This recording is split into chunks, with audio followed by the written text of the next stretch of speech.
ও থানায় গেল কয়েকদিন ধরে কাজ করছিলেন ইয়াসিন ও আরাফাত।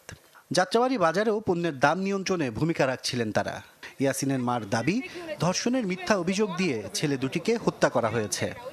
আমি কি ভাই কি হয়েছে আমার বলে এমন হয়েছে কেমনে কয় ওই ধর্ষণ করছে কিন্তু আশ্চর্য কথা 4টা বাজে আমি ছেলের সাথে কথা বলছি কি বলেন আপনারা এগুলো ভালোর কথা কয় ভিডিও আছে আমাদের কাছে আপনার নাম্বার দেন আমারে কেন নাম্বার দেওয়া যাবে না কেন নাম্বার দিবেন না আপনারা এরকম ভাবে মানুষের মারে ঠিক আছে একটা মানুষ যদি অন্যায় করে আমি জানি না অন্যায় করছে কিনা আল্লাহ দেখছে মালিকে আমার যদি অন্যায় করে দেশে আইন নাই ভাই মানে ওরা একটা ষড়যন্ত্র বানাইছে যে লিডার বানাইছে ওই লিডার নিয়ে ঝামেলা হয়েছে গো বুঝছেন হ্যাঁ লিডার হইতে চাই হ্যাঁ লিডার হইতে চাই কইছে কি মা আমাকে কাট করে দিব এরা আমাকে কাট করে দিব আমাকে একটা দলের নাম আছে আমরা যেহেতু দেশের সেবা করতেছি আমাকে একটা সমন্বয়কারী হিসেবে নাম থাকবো মা ছেলে দোষী না হয় তাইলে জনগণের কাছে এবং প্রশাসনের কাছে আমার বিচারটা সবাই করবেন দেখবেন।